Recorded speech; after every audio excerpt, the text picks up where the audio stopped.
Há um voyeurismo nesses filmes. Quer dizer, há um gosto, um discurso moral e, ao mesmo tempo, um gosto voyeur de ficar notando e ser crítico, né? O tesão da crítica.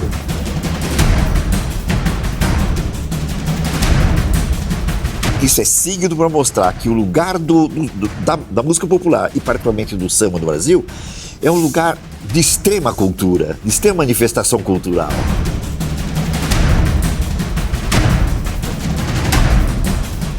E esse filme é um excelente documentário, muito pictórico, visualmente muito interessante. Quer dizer, a cor do Rio de Janeiro está muito presente.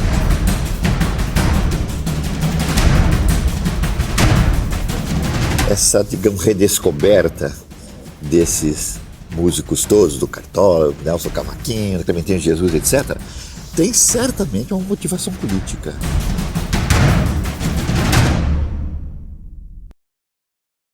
Olá, você está em Contraplano. A música, ou mais especificamente o samba, ajudou o cinema brasileiro a tomar forma. Ou seja, então, o samba pede passagem aqui em nosso programa. São nossos companheiros de viagem, o professor de filosofia Celso Favaretto e o artista plástico Luiz Átila. Sejam bem-vindos. Celso, em 1957, o Carlos Manga, o lendário diretor de chanchadas, Carlos Manga, da Atlântida, filma Garotas e Samba. Esse filme traz um grande elenco, Zezé Macedo, traz lá Zé Trindade, Beata Loran, mas também traz um grande painel da música brasileira da época. Começar por Joel de Almeida, glorioso cantor de marchinhas e entre outros compositores de samba. Mas ali o que a gente vê é uma história de amor, né? De traição, de perfídias, e entremeados por sambas e marchinha. Esse ainda é um filme, vamos dizer assim, que é tributário do cinema musical americano, não? Seria isso? Sim, essa que foi uma das últimas chanchadas, né, da Atlântica, né? Exatamente. Atlântida.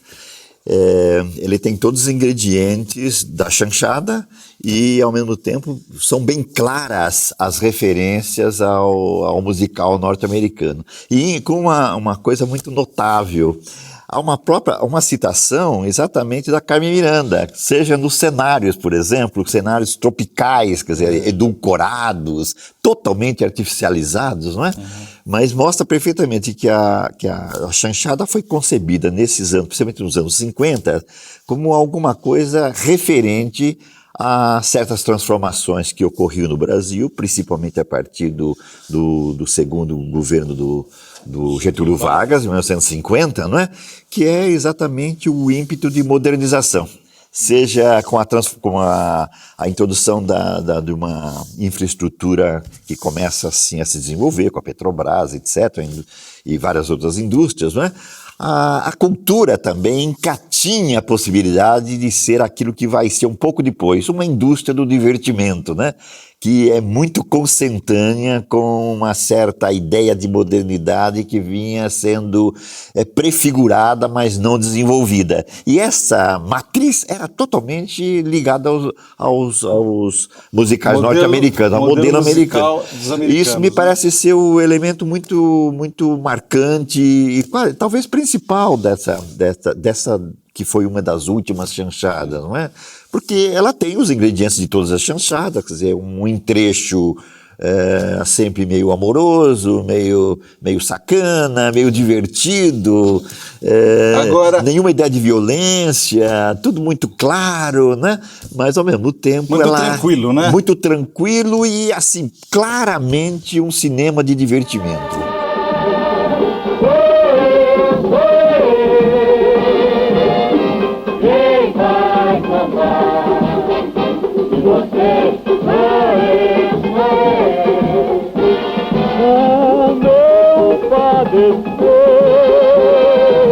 Já ficou pra trás, chega de sofrer, é tarde demais. A ingenuidade, visto de hoje, visto esse filme, chama atenção, né, Áquila? A ingenuidade dos personagens, a cantada, por exemplo, de Jéssica Valadão dá na moça que quer ser cantora, Pois etc. é.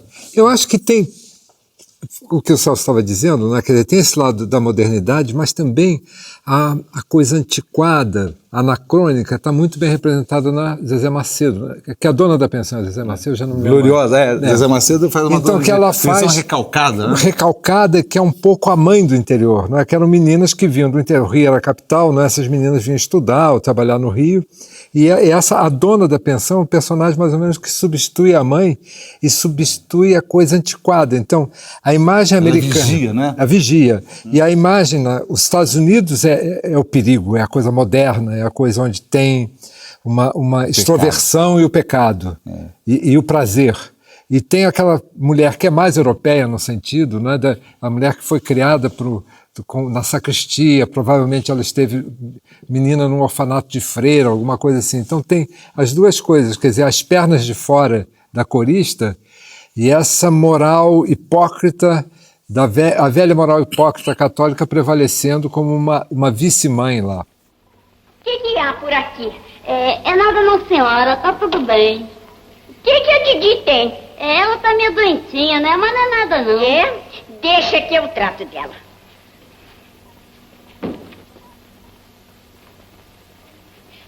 Pode deixar, dona Inocência, eu mesmo cuido dela. Nada disso. Eu trato de minhas hóspedes como se fossem minhas filhas. Vai, me ajude a despila. Despila? Agora não, né? Ela pode tomar um golpe de vista, ou quer dizer, um golpe de ar. Ora, deixa de bobagem, vá buscar o pijama dela. É interessante que esse filme Garotas de Samba, ele tem um enredo que é, assim, duas garotas do interior que vêm para a cidade, na capital, Rio de Janeiro na época, e querem o sucesso. E o cinema e aquele mundo do entretenimento aparece como o altar do pecado, né? A tentação, tudo. Quer dizer, então, o tempo todo, né, você fica entre a luxúria e o recato, né, vamos dizer, do mundo do interior, ou seja, da castidade. Mas o interessante é que a música, né, você pega as letras, a sensualidade, é o grande desbunde, né? Quer dizer, escape, é a coisa popular. Então, é isso que é interessante, quer dizer, você tem um quadro ainda extremamente conservador, quer dizer, o conservadorismo é geral no país, mas em moral ele é totalmente conservador, isso muda muito vagarosamente, você sabe que só em meados de 60 que você tem certas mudanças nisso, nesse quadro assim conservador e todo ele marcado por um moralismo tradicional e preconceituoso, etc. E é claro, toda moça que participasse de um programa de rádio, logo de seguida de televisão, ou que frequentasse boates e bares, era uma moça falada, como se diz, né? Quer dizer, essa moral... falada, a moça falada. Quer dizer, ela na boca do povo, né? E sempre tinha um signo, exatamente, de resistência a isso tudo, como o Luiz apontou, né? Que está na personagem da Zezé Macedo, né? Que representaria de uma maneira assim cômica, porque exatamente a figura dela é cômica, e com isso parece que essa chanchada teria já um elemento corrosivo. É uma coisa que nós valorizamos hoje, a chanchada tem esse elemento corrosivo, já denotava uma moral, uns costumes tradicionalistas que não davam conta daquilo que estava entrando e que vinha de qualquer maneira, e isso estava representado de um lado, digamos, no modelo norte-americano de espetáculo, e que seria o modelo da liberalização, né? E de outro lado, a coisa mais importante para nós aqui no Brasil é que, como você disse, aquilo que aparece no samba, seja na sua letra maliciosa, seja principalmente na dança, no ritmo e na maneira disso apresentar numa totalidade musical, já era outra coisa. Era aquilo que afirmaria na verdade, uma liberdade imaginária que você encontra na música brasileira, no samba, desde a década de 20, e particularmente a partir dos gloriosos anos 30, não é verdade? Quando a Martim e Babo, por exemplo. O que eu vejo nesse filme é uma coisa quase como um elemento de sedição, ou seja, você tem uma estrutura arcaica de sociedade, né? Papai e mamãe, né? Tradicional, conservadora, e o elemento popular, que é o samba, a música e as marchinhas, é um elemento de sedição, ou seja, ela vai... porque tem a dança, que é contagiante, tem o gingado, e tem as letras, que são sempre dúbias, né? Pois é a saída da família, né? Então, quer dizer, sai 2 vezes da família. Sai uma vez da família quando vem da cidade para a capital, para o Rio, né? E depois sai novamente quando sai desse mundo protegido da pensão, não é? E entra, então, nesse mundo fantasioso em relação aos Estados Unidos também, porque naquele período era um período muito moralista nos Estados Unidos, né? Exatamente. Então, há um voyeurismo nesses filmes. Quer dizer, há um gosto, um discurso moral e, ao mesmo tempo, um gosto voyeur de ficar notando e ser crítico, né? O tesão da crítica.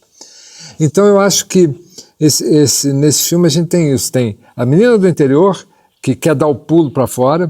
Você tem a Renata Fronze, que é maravilhosa, né? E que ela é uma didata, não é? Ela ensina as meninas como sair daquilo, né? Uhum. E, por outro lado, a Zezé Macedo, que é a mãe severa da roça. Eu preciso urgente arranjar um milionário, sabe, querida? Pois é, e para isso eu preciso comprar boas peles, boas joias, bons vestidos, inclusive frequentar os mesmos lugares que eles frequentam, não é? É interessante porque o pessoal, os historiadores costumam dizer que é a música, né, o samba, que ajuda a moldar o cinema brasileiro, ajuda a dar essa identidade. Né? E você vê nesse filme do Manga essa coisa, esses grandes personagens que passam, né, carregados, né, por grandes comediantes, que é o caso do Ivon Cury, que tem lá o Zé Trindade, né, quer dizer, que é o grande elenco, né, vamos dizer, um dos grandes elencos da Atlântida. Né? Agora, por outro lado, o samba também era moldado por esses filmes, né? Quer dizer, você tinha um samba que era adequado para esse tipo de filme. Então, os sambas de carnaval, né, as marchinhas, eles eram lançados, grande parte, por esses filmes, e eles tinham que se adequar também a essa linguagem cinematográfica, que era meio convencional e hollywoodiana. Então, não é... Quer dizer, na verdade, o samba que aparece nos filmes da Atlântida não vem do berço do samba, né? É o samba que pede passagem, aliás, esse nome é ótimo, porque é o samba que pede passagem, mas não é o samba que depois nós vamos ver em outros filmes, não, onde está a origem, o berço do samba. Ô Miguel, eu não sei se a gente pode dizer realmente que o samba molda o cinema brasileiro. Eu acho que é o contrário, eu acho que o cinema precisou exatamente desse imaginário que estava nos programas de rádio, principalmente. Mas ajuda a dar uma identidade, né? É o caso do pessoal, a Cinédia, quando faz aqueles filmes Alô, Alô Brasil, Alô, Alô Carnaval, acaba pegando um caminho, né? Uma identificação com a música. Bom, isso é verdade, quer dizer, a música, digamos, ela tem uma potência de identificação ou de produção de uma certa identidade, ainda que edulcorada e falsa, como nós sabemos, né? Que faz do cinema alguma coisa atrativa. Eu acho que a questão toda é da recepção pública do cinema brasileiro. Formar público, entendeu? A formação de público não vinha diretamente pelo cinema até então. Ela vem exatamente no momento em que o cinema agencia a música de carnaval e as músicas de rádio. Né? E são a música de carnaval e a música de rádio dos programas de César Alencar, o César Ladeira, etc. São essas músicas que, na verdade, amplificam e geram público. Eu acho que está aí o segredo da coisa. O cinema acaba pegando uma carona, um cavalo no sucesso da música brasileira. Tanto assim que na virada dos 60 a coisa muda, porque na verdade isso não funciona mais, esse esquema. O esquema é outro, vai ser político.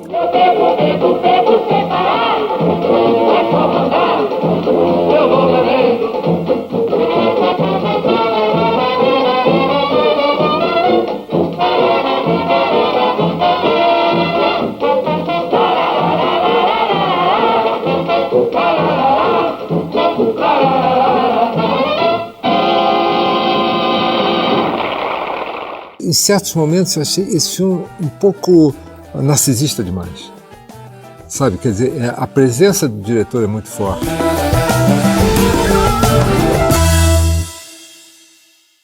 Em 95, o Júlio Bressani faz o Mandarim.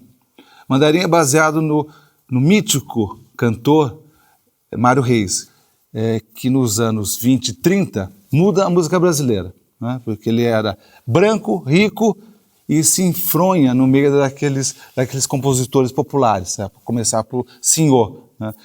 E agora o Júlio faz uma outra construção, né, desse mito Mário Reis. Né? Ou seja, e o Júlio sendo o cineasta que adora a música brasileira. Ali a gente pode dizer que é uma biografia do Mário Reis, Celso? Não, né? Olha, não é, não. Eu acho que esse filme é notável porque ele potencializa, se me permite a repetição, ele potencializa a potência da música no Brasil, da música popular no Brasil, da canção no Brasil.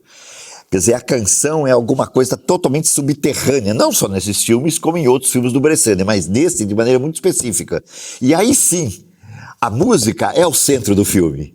E ele é todo ele, todas as imagens e todos os compositores que surgem, o Senhor, o Noel, o próprio Caetano, que aparece como Caetano mesmo, na verdade, Carmen Miranda, eles aparecem exatamente para afirmar alguma coisa que, digamos, em termos ideológicos e culturais, muitas vezes foi chamado de identidade brasileira, né? Só que não é identidade brasileira no sentido de uma brasilidade essencial, é no sentido de configurar culturalmente a construção de uma imagem de Brasil, que é uma obsessão do Júlio Bressane no seu cinema, quer dizer, Exato. São as imagens do Brasil que são o tempo todo trabalhadas, muitas vezes desbastadas, despossuídas da virulência que ela teria, ou ideológica, ou principalmente na idealização, e a construção de uma identidade que viria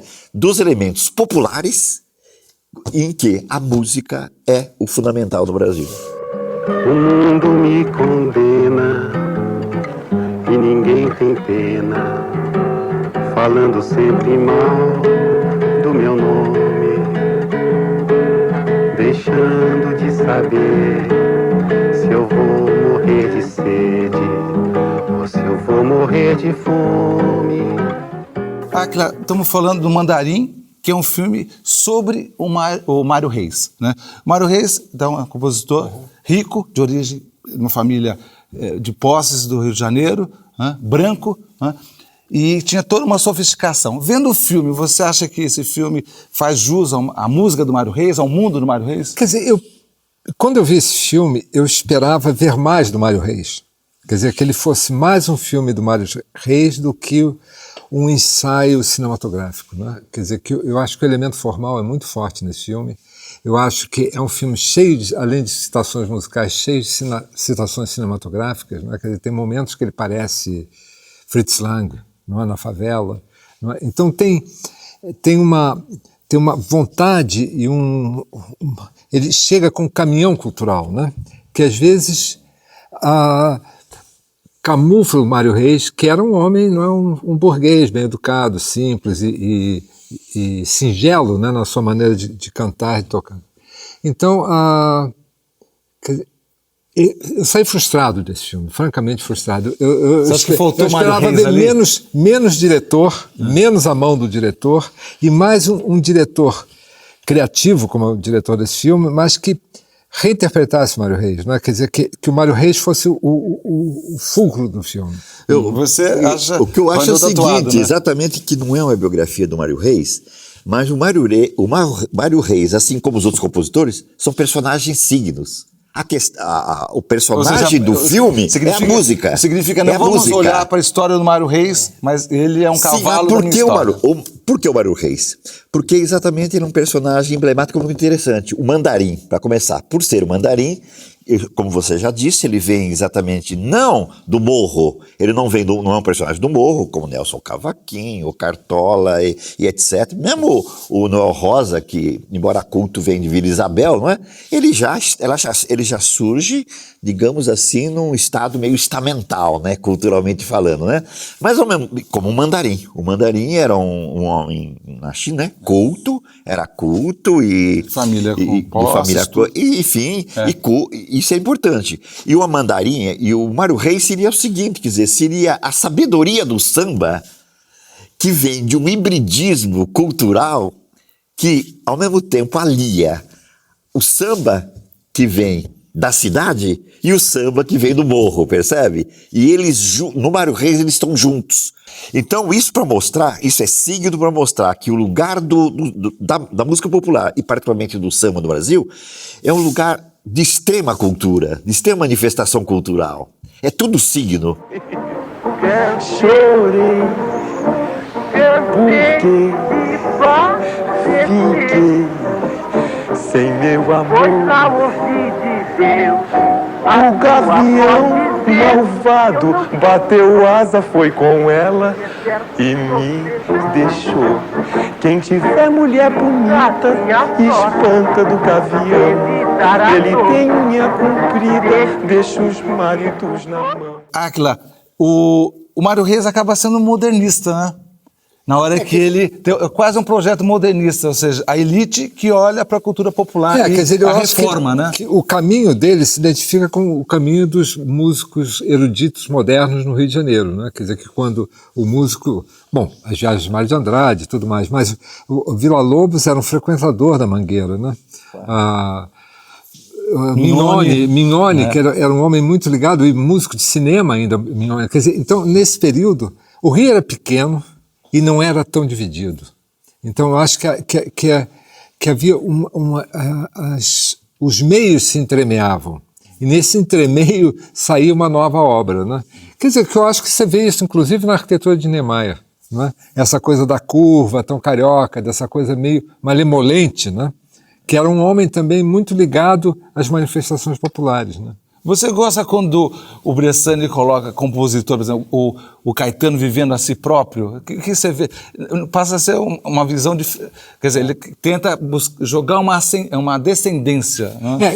Eu acho que quando o Caetano representa-se, não, ele faz a parte dele mesmo, eu gostei muitíssimo. Eu acho que às vezes fica um pouco forçado. Ele está bem no papel dele próprio, né? Eu não sei se pode ser até uma limitação minha cinematográfica, ou de sensibilidade cinematográfica, mas em certos momentos eu achei esse filme um pouco narcisista demais.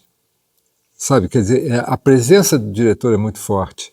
Sim, que ele aparece, inclusive, no filme. Não é? Que eu achei, por exemplo, o rapaz que faz o papel de Mário Reis muito duro, né? Então falta realmente ginga, né? Aliás, eu acho que esse filme é mais próximo às arestas do expressionismo alemão do que o próprio samba, a malemolência do samba, ou essa passagem tênue entre um jovem de classe média alta que reencontra o mundo à volta dele, né? Eu acho que a maneira de ver o filme exatamente... Você acha que o filme tem malemolência? Tem essa Não, ele não tem. Eu concordo, né, com o que ele falou, mas tem uma coisa importante. Também. O filme está aí como uma articulação de signos, porque o assunto é música. Então o Caetano é o único que é o próprio Caetano. Claro. Por quê? Porque o Caetano é o pensamento na canção. Você entendeu? Não se esqueça nunca, o Caetano surge e diz que ele está rearticulando a linha evolutiva da música popular brasileira, e todo o trabalho, desde o início do Caetano, daí em diante, passando pelo tropicalismo e continuando, é uma contínua reflexão sobre o poder da canção e sobre a potência da canção. Então o Caetano aparece no final, exatamente, como o signo máximo daquilo que foi o signo de transformação que ele vai evidenciando. Porque o Mário Reis é exatamente o signo de transformação. Ele está exatamente fazendo a transição entre um samba que era apenas do morro e era apenas da malandragem para o samba que está nos salões, o samba que... Entrando entendeu? Na sociedade branca, Ora, né? Embora o samba tivesse uma potência enorme desde Noel, essa potência não era articulada em termos culturais com aquilo que ela tinha de eficácia simbólica. O Mário vai dar essa articulação. O Mário faz a transformação e o Caetano potencializa por ser, em toda a sua música, ser um pensamento não só da canção, mas o pensamento na canção. Áquila, você acredita que esse filme acaba trazendo, assim, vamos dizer, uma constelação de ideias sobre a busca da identidade brasileira? Você tocou, por exemplo, no Niemeyer, que é um elemento constitutivo dessa busca dessa identidade. Então, esses elementos, através da música, das ideias, ou seja, o Brasil, o que é o Brasil, né, que os modernistas pensam em 22, depois, nos anos 40 e 50, se discute muito isso. Eu acho que sim, eu acho que, quer dizer, eu estou percebendo mais depois que eu vi o Celso falar, não é? Porque se eu tivesse visto o programa antes, seria sido mais fácil. Mas eu acho que tem, uma coisa que é interessante no Mário Reis é essa adaptação aos novos meios de gravação também. Isso, fundamental. Porque não precisava mais de berrar. Você já tinha um gravador que gravava a fala articulada normalmente, como se fala. Então ele é um cantor que depois veio, não é, João Gilberto e tal, que... É o pai de João Gilberto. É o pai de João Gilberto. E Chet Baker também, né? Que canta da maneira que fala. Ele emite a voz da mesma maneira que nós estamos emitindo a voz, porque no passado, com os gravadores antigos, você tinha que gritar para a cera poder registrar aquilo. Jura de coração, para que um dia eu possa dar-te o amor, sem mais pensar na ilusão. A questão aí é o tempo. É a questão do tempo. E dentro do tempo, a questão fundamental do Paulinho da Viola. Que o passado não passa. O passado é presente.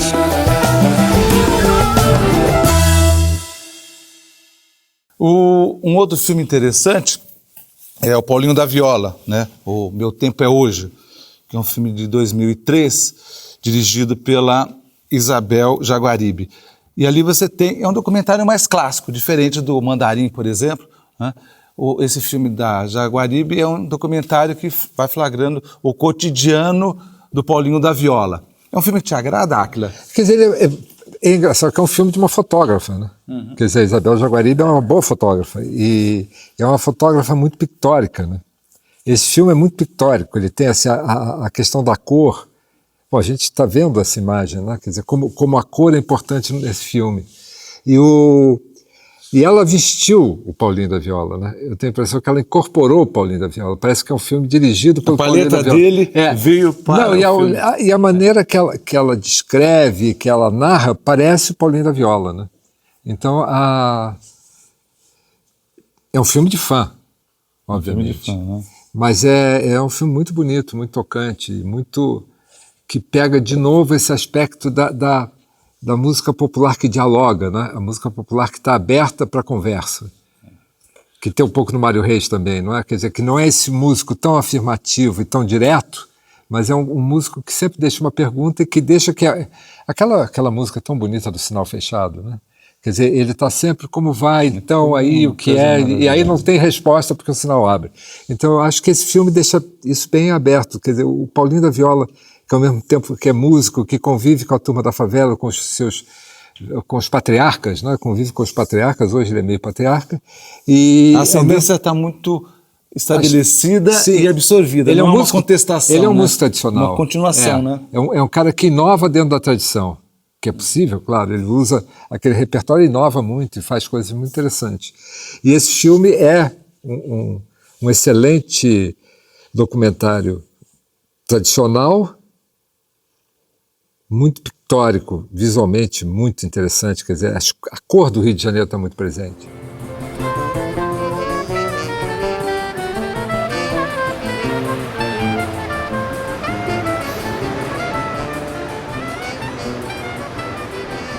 Fui criado aqui, nesta casa. Foi aqui que eu vi, Pixinguinha veio aqui, Jacó vinha muito aqui ensaiar com o papai. Os amigos do papai, eles estavam sempre aqui cantando e sempre reuniões.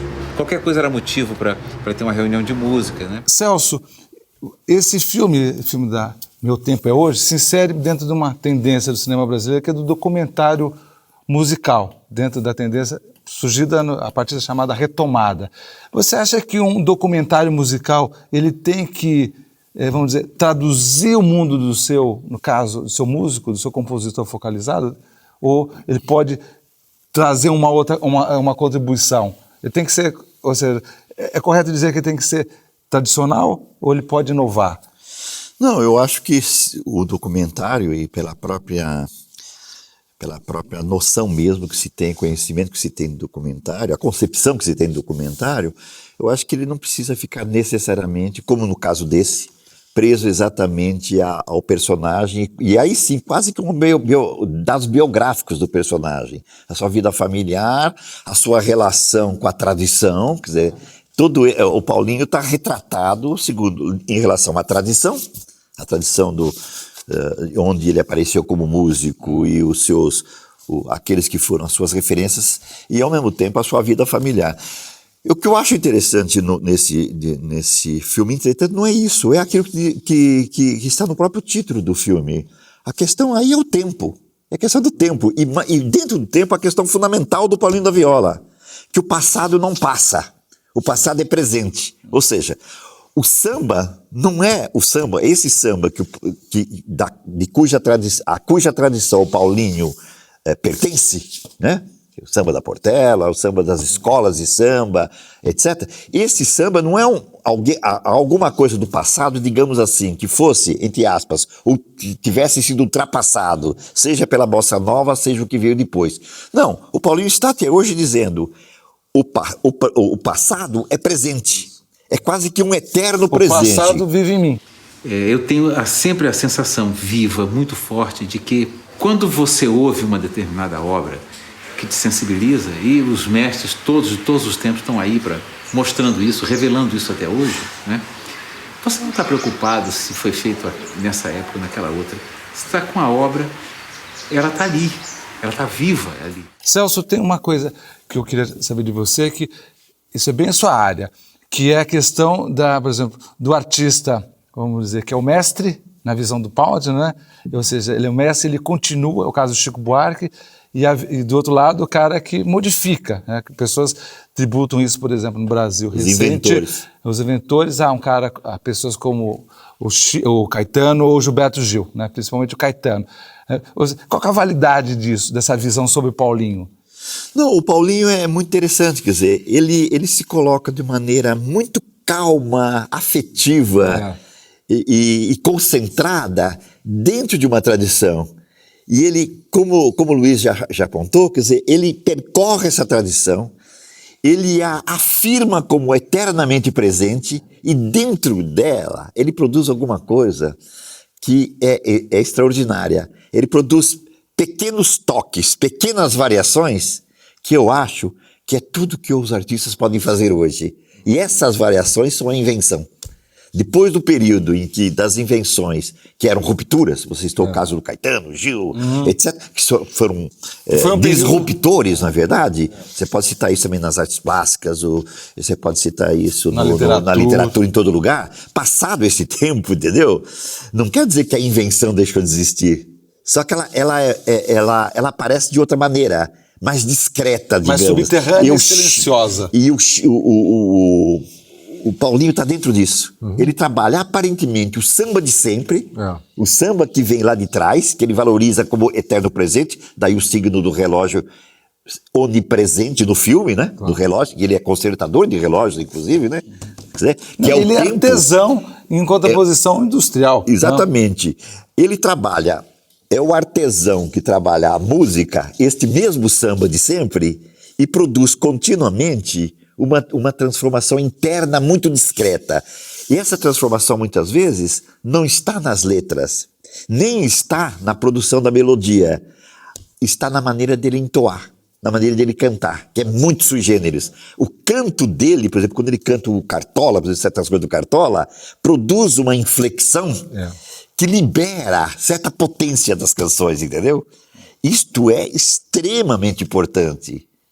Quer dizer, isso em termos assim de uma reflexão sobre o contemporâneo, é aí que está, exatamente, entendeu? Uma atenção específica a alguma coisa que quase que seria obscura, mas que no seu canto aparece como uma coisa natural. Eu acho que o samba verdadeiro é aquele que sai do coração. Por isso Noel, ele diz que o samba, na realidade, não é do morro nem da cidade. E quem suportar uma paixão saberá então que o samba vem do coração. Que o samba tem que ter sentimento. A sorrir eu pretendo levar a vida, pois chorando eu vi a mocidade perdida. Akira, você, tenho certeza que deve ter observado no filme a questão da paleta de cores, né? Isso daí é aquela coisa do choque das cores, né? Isso é coisa. você percebe que o elemento popular, as pessoas, as classes baixas, eles não têm qualquer receio em misturar as cores, né? Ela não chega e diz, olha como eles são espontâneos, né? Quer dizer, uma coisa que é muito factual. Uma Aquilo está elegância ali, discreta. está ali, é desse jeito. A E maneira não que, europeia, né? E não é europeia, é africana, né? Carioca, afro-carioca. Afro-carioca, né? Porque tem uma doçura que é própria. Quer dizer, eu nunca vivi isso, né? Mas eu sei que eu tenho lido sobre isso e muita gente tem relatado que é próprio do subúrbio carioca, né? Quer dizer, essa vida meio da província que pode acontecer numa favela, né? Quer dizer, está no meio de uma cidade enorme, mas ela tem valores próprios, ela tem uma comunicação própria. Ah, minha portela, quando vi você passar, senti meu coração apressar, todo meu corpo tomado, minha alegria voltar. Não posso definir aquele azul, não era do céu, era do mar. Foi um rio que passou em minha vida e meu coração se deixou levar. Sempre houve um valorosíssimo, queridíssimo Pé na África, sabe, no Rio de Janeiro.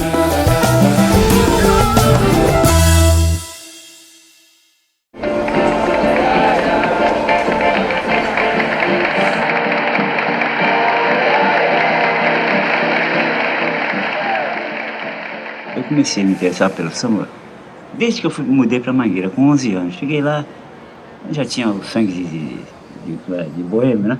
Tava na alma, no sangue, que meu pai era tocador de cavaquinho no catete. E eu via aquelas rodas de samba, eu era criança, não podia me meter, eu ficava de longe, né? Mas apreciava até alta madrugada. Cartola, uma música para os olhos, aliás o título é lindo, né? Dirigido pelo Lírio Ferreira e pelo Wilton Lacerda, que é um filme de 2007, flagra o grande compositor Cartola, né?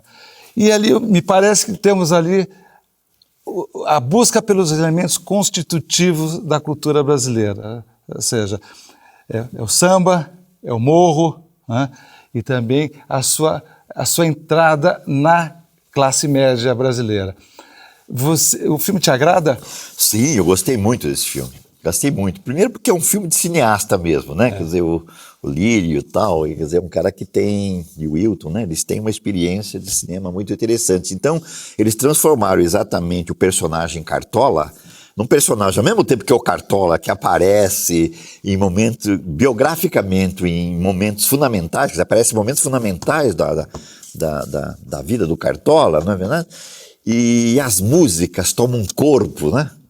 E articulando cada música do Cartola que aparece no filme com exatamente essa tradição que vem do samba do morro e que vem da penetração desta música no asfalto. No asfalto, exatamente. Bom, o filme, eu acho que ele é extraordinário na maneira como o Cartola e os seus companheiros, Nelson Cavaquinho e outros que vão aparecendo, né, vão configurando exatamente uma espécie de saga musical do Rio de Janeiro, né, que se tornou exatamente um momento... exército de Brancaleone. Um momento glorioso, quer dizer, um momento assim que... E tudo isso foi assim, quase que uma retomada. E todos tinham sido esquecidos e deixados atrás por força de uma modernização imperiosa, entendeu? Que tomou conta desde exatamente o momento em que o rádio dá lugar à televisão e etc.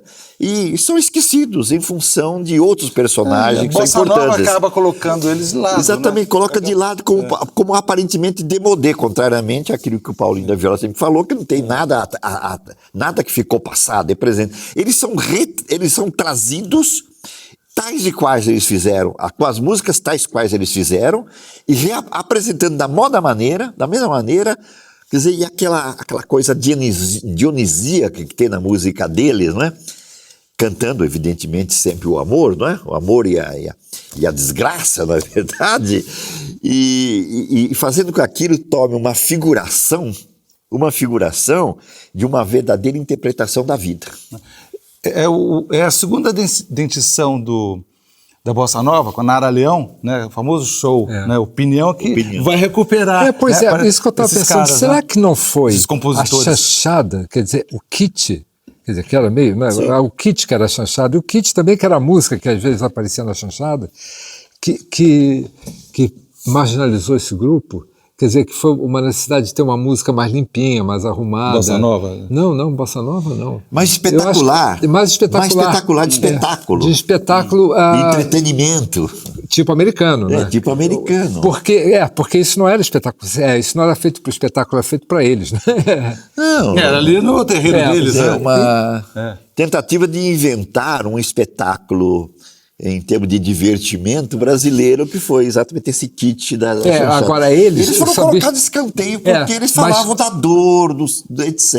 Mas eu acho que, quer dizer, quando Hermínio Belo de Carvalho descobre eles, o Cartola acho que ele era lavando porteiro. carro. Não foi o Sérgio Porto. Foi o Sérgio Porto. Lavador de carro. O Sérgio Porto, Agora, a saga que você falou, né, que eu achei muito interessante, a saga do samba que vai até o Zé Cartola, né? Quer dizer, eles vão construindo, até que eles fazem um empreendimento comercial de grande sucesso, que depois fracassou por má administração. Mas eles conseguiram construir aquele... É um marco. Aí ali, eles eram donos da praça, eles eram donos do estabelecimento, né? Eles eram os patrões, né? E a classe média ia lá para ouvi-los, né? Eu fui no Zé Cartola algumas vezes. Então era completamente que era a união deles. do morro com a classe média, era o Zé Cartola nesse momento. Né? Quer dizer, a classe média era cliente. Era freguês, pagava. Inclusive os 10%.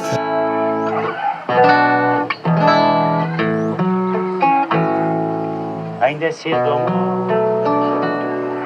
mal começastes a conhecer a vida, já anuncias a hora de partida, sem saber mesmo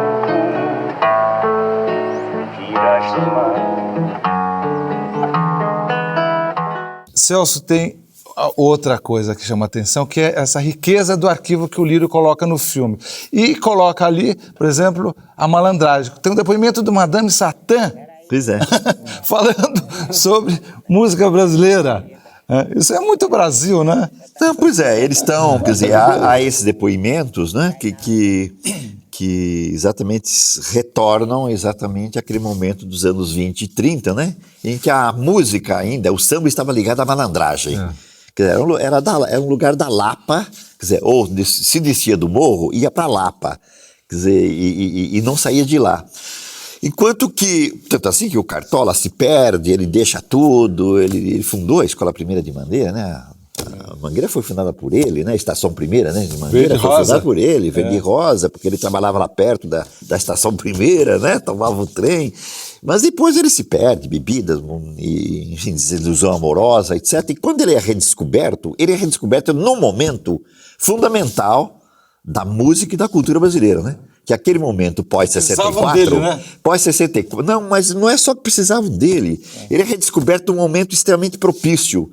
No pós-64, quando as ilusões revolucionárias tinham, de certa forma, fracassado, e se retornam a uma revisão da cultura e da política e das artes brasileiras, tendo em vista exatamente repensar as imagens de Brasil construídas até então e as imagens de revolução que tínhamos pensado até então. É neste momento que, a partir do show Exatamente Opinião, que é de dezembro de 65, né? Bem em cima, né? E logo depois Zequete e João do Vale. E João do Vale, quer dizer, ao colocar Zequete, que vem do Morro, o João do Vale, que veio do Nordeste, e a Nara Leão, que é da Zona Sul, isso aqui já alegoriza uma outra maneira de entender o recado que queríamos que se passar, não é verdade? Quer dizer, a redescoberta do Nelson Cavaquinho, da Clementina do Jesus pelo Hermínio Belo de Carvalho, do Cartola, e todo mundo, é exatamente o momento de não se pensar de maneira mais polarizada o antigo e o moderno. Que o antigo e o moderno começam a entrar transversalmente um no outro, interceptar um ao outro, e nesse sentido você tem toda a razão. Isso já, de certa forma, prefigura aquilo que o tropicalismo vai explorar violentamente, que é dessa intersecção sem polarizações, que se produz algo que não é mais ambíguo, que é definido, algo que incorpora a tradição como exatamente algo presente, fundamental para a produção do novo, isso é, da transformação. Deixa eu te ajeitar, deixa. Me dá um beijo. Vem, gente. Vem. Nós conhecíamos desde criança, né? O Cartola, víamos ali no morro, né? Ele aí casou-se com uma moça, eu também casei com outro rapaz. Saí do morro, nós ficamos separados aquele tempo todo. Depois eu fiquei viúva, ele também ficou viúvo. Um dia nós encontramos na casa da minha irmã, ele aí jogou aquele papinho dele, eu também que estava à toa. Está chegando o momento de irmos pro altar. Áquila, você disse que frequentava o Zé Cartola. Eu fui umas 3 vezes. É importante eu queria um depoimento seu, porque o samba eu é uma era muito coisa... pequenininho, eu ia com meu pai. Tomava só um refrigerante. Né? Tomava um Guaraná. O samba entra, vamos dizer, na classe média carioca, ele entra pelo Zé Cartola e depois com aquele espaço de opinião, né, da Teresa Aragão, do Goulart e do Sérgio Cabral, onde surge Martinho da Vila, Nelson Sargento, entre outros. Mas como que era a reação da classe média branca a esse samba dos negros da favela? Sempre houve alguma relação da classe média com o samba. Teve carnaval, né? Carnaval sempre se pulou carnaval, sempre se dançou samba no carnaval, quer dizer, não... E... Como diz o Caetano, que fala, o Gil, que tem aquela música que fala os mais ou menos brancos e os mais ou menos pretos. Quer dizer, a classe... Todos mais ou menos pardos, mais ou menos pretos. A classe média carioca é mais ou menos branca, como o Rio de Janeiro, né? Quer dizer, às vezes tem uma autoimagem muito europeia e branca, mas não é nada disso. Você sabe que você conhece o Rio de Janeiro. Então, sempre houve um valorosíssimo, queridíssimo pé na África, sabe? No Rio de Janeiro, em geral. E então, quando houve o Zé Cartola começa, já tinha tido o CPC, não é? Com várias experiências de cultura popular. Claro. O Partido Comunista cuidando disso. O das Neves, como é aquele João das Neves. João das Neves. Então, Oduvaldo Viana Filho, claro. Vianinha, né? As versões brasileiras de peças do Brecht, meio sambadas e tal. Então, quer dizer, o samba já estava nessa cultura, vamos chamar de cultura de elite, não sei, cultura universitária. E, então, essa divisão não é tão nítida, sabe? Inclusive porque havia algum elemento de ascensão social, né? Quer dizer, então pessoas que moravam no subúrbio, uma geração já estavam em Copacabana na outra, quer dizer, que traziam hábitos do subúrbio para Copacabana. Então não era tão nítida essa divisão. Não havia essa clivagem tão grande. Não. Essa, digamos, redescoberta desses músicos todos, do Cartola, Nelson Cavaquinho, Clementino Jesus, etc., tem certamente uma motivação política. Sim. A partir do show Opinião, quer dizer, essa tradição é reivindicada como resistência. Como resistência de um lado... É um projeto do CPC quase, né? É um projeto que está no CPC, que está antes no ISEB, né? No Instituto de Estudos Brasileiros, entendeu? De onde sai o CPC, né? De onde sai o CPC da UNE, com o Vianinha e outros, né? O Boal que dirige, mas sai como o Vianinha e outros, né? Mas no pós-64, entendeu? Isso surge como um projeto de resistência, de reafirmação, agora de um modo diverso, da identidade. Não a identidade mais como raiz, mas a identidade agora exatamente como aquilo que deve fazer frente à maré montante da indústria cultural, toda ela acionada pelo governo militar. Isto é, que resistência à definitiva escolha da inclusão do país, da nação, né? No sistema capitalista nos rumos do capitalismo industrial. Industrial e logo depois financeiro, né? Da ditadura glamorizada. Exato. Exatamente. Ótimo. Eu queria agradecer aos nossos convidados, ao artista plástico Luiz Áquila, ao professor de filosofia Celso Favaretto. Muito obrigado pela presença. Se você quiser, você pode nos acompanhar pelo nosso site. Até o próximo Conta Plano, com outros temas candentes do cinema brasileiro e latino-americano. Até lá.